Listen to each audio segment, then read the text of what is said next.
Le bijou est tellement personnel, il est proche des gens, il raconte des histoires, il est porteur de tellement de choses, de signification, de protection. Les gens se les transmettent de génération en génération. Ils sont volés, ils sont récupérés, ils sont fondus.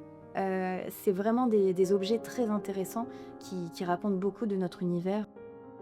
Bonjour à tous, je suis Annelle Gobinet-Choukroun, docteure en histoire de l'art et chercheuse spécialisée sur les bijoux orientaux et orientalistes. J'ai réalisé une thèse de doctorat pendant 8 ans que j'ai achevée il y a 1 an en rapport avec l'université de Strasbourg, Marc Bloch, sur les bijoux de Seine et l'Orient au tournant des 19e et 20e siècles entre 1870 et la Première Guerre mondiale. J'ai cherché à comprendre qu'est-ce qu'était un bijou de Seine, quelles étaient ses sources d'inspiration orientale, qu'elles soient archéologiques ou coloniales, puisque c'est la période du colonialisme en France, notamment en Afrique du Nord. Donc c'est un sujet qui m'a particulièrement intéressée. D'autre part, aujourd'hui, maintenant que j'ai terminé ma thèse, j'enseigne, je donne des cours à l'École du Louvre depuis la rentrée dernière en septembre 2025.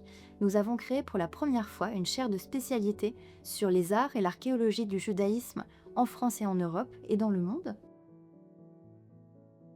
Alors, je vais vous expliquer qu'est-ce qu'un bijou de Seine. Ça a été vraiment le cœur de ma thèse, l'idée de travailler sur cet objet un petit peu étrange, un petit peu hybride du bijou de Seine, qui est vraiment un bijou qu'on va porter au théâtre, à l'opéra ou même dans un cabaret.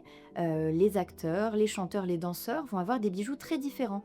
C'est des bijoux qui imitent le précieux, mais qui ne sont pas précieux par leurs matériaux et qui ont une certaine importance en fonction de la personne qui les a portés.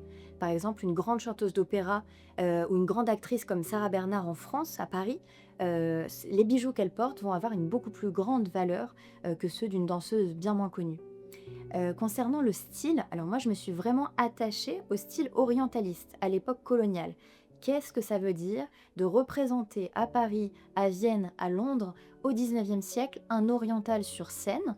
Qu'est-ce que ça veut dire des rapports de force entre Orient et Occident, les rapports de domination à l'époque coloniale? Comment est-ce qu'on représente l'Antiquité orientale égyptienne, assyro-babylonienne ou encore la Bible sur scène? De quelle manière on les représente au moment où on a des grandes découvertes archéologiques en Orient qui sont organisées par les grandes puissances européennes? Alors le premier bijou de Seine qui m'a vraiment marqué et donné envie de faire cette thèse en 2017, lorsque je faisais mon stage à l'Opéra Garnier et l'Opéra de Paris, à la Bibliothèque Musée, ça a été une coiffe qui est assez spectaculaire.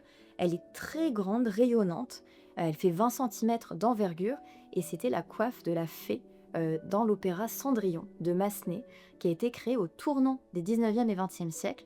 Ce n'est pas un bijou orientaliste, mais il a quand même des sources d'inspiration qui peuvent nous faire penser à un casque romain ou à un casque grec militaire, certaines petites palmettes, des petits éléments végétaux qu'on retrouve à l'intérieur qui font aussi référence à certains bijoux qu'on pouvait retrouver dans l'Antiquité orientale, notamment égyptienne. Et c'est vraiment un bijou très coloré, presque de cabaret, qui m'a absolument subjuguée et sur lequel j'ai voulu continuer à travailler. Alors là, c'est un collier berbère que j'aime beaucoup parce que c'est mon grand-père qui me l'a offert pour célébrer la fin de ma thèse de doctorat il y a 1 an. Je l'ai acheté à Marrakech. Il y a un musée qui s'appelle le musée de la parure qui a une partie de sa collection en fait, des bijoux en double qu'ils vendent à la boutique sortie. Et donc j'ai acheté ce très beau collier qui est un ancien avec des éléments 19e siècle ou début 20e siècle et notamment ces éléments qui sont berbères et qui étaient originalement en argent. C'est de l'argent mais qui a été doré. Et ici, si vous regardez les petites pierres rouges, il s'agit de coraux. Donc ce biominéral très utilisé dans la bijouterie marocaine. Et cette forme s'appelle la patte de chacal, ce chien un petit peu du désert qu'on retrouve beaucoup dans les bijoux berbères. Et ici, une petite porte qui a perdu sa pierre, certainement un corail aussi. Et voilà, c'est un très beau bijou à la fois de protection et typique de la bijouterie berbère marocaine que j'aime beaucoup. J'ai jamais été quelqu'un de très intéressé par les vêtements, la mode ou le bijou, et ça s'est imposé progressivement à moi, en particulier lorsque j'ai découvert cette magnifique collection de l'Opéra Garnier à Paris, qui avait des milliers de bijoux qui n'avaient jamais été étudiés. Donc ça a été une évidence pour moi, à ce moment-là, de travailler dessus, et j'ai réalisé à quel point le bijou est un univers. Le bijou est tellement personnel, il est proche des gens, il raconte des histoires et il est porteur de tellement de choses, de signification, de protection. Les gens se les transmettent de génération en génération. Ils sont volés, ils sont récupérés, ils sont fondus. C'est vraiment des objets très intéressants qui racontent beaucoup de notre univers.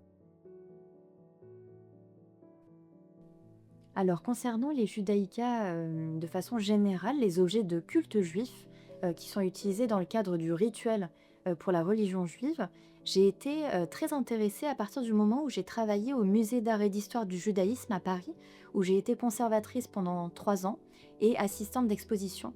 Et j'ai donc eu à travailler et à gérer, cette collection de judaïkas, essayer de réfléchir à quoi ils servaient, quel était leur but, et c'est des objets qui sont d'une certaine façon assez spectaculaires, puisque la prière, la religion juive à la synagogue, est organisée quelque part comme un spectacle.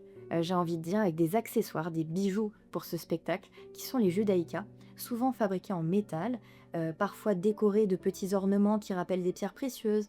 Mais comme le bijou de scène, souvent, ce sont des objets, des matériaux d'imitation. Et j'ai été très intéressée par cela. Alors dans mon travail, j'ai beaucoup de champs de recherche, vous l'avez compris. Je travaille sur les judaïkas et l'art juif, l'archéologie juive ancienne.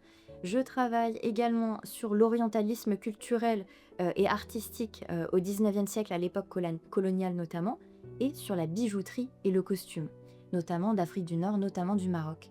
Donc vraiment, mon intérêt, c'est de rassembler tous ces champs et de trouver des liens entre bijoux de scène, comme je l'étudiais dans ma thèse, sur Judaïka séfarade et sur le costume traditionnel marocain et à travers certaines conférences ou certains articles, certains ouvrages auxquels je participe, j'essaye comme ça de transmettre ces connaissances à ce sujet. Dans toutes ces recherches, je pense à mes recherches personnelles, mais également à celles d'autres collègues autour de moi de ma génération, des trentenaires à peu près, il y a un point commun, c'est l'identité. Et véritablement, j'ai beaucoup d'exemples de personnes qui travaillent sur leurs racines kabyles. Pour une amie proche, moi je travaille sur mes racines marocaines. Et il y a comme ça tout un besoin, une urgence de préserver notre patrimoine. Et dans la dimension juive, séfarade en particulier, c'est un monde qui est en train de disparaître. La culture demeure, en diaspora évidemment, et encore dans certains pays comme le Maroc, mais il y a une urgence vraiment de collecter, de conserver et de préserver cette mémoire en écrivant des livres, en faisant des podcasts et des conférences, en donnant des cours. Et c'est vraiment ce que je tente de faire, de transmettre pour les personnes qui vont être curieuses des histoires des autres, qui vont vraiment s'intéresser à tous ces liens qui font que les personnes travaillent sur ce genre de sujet.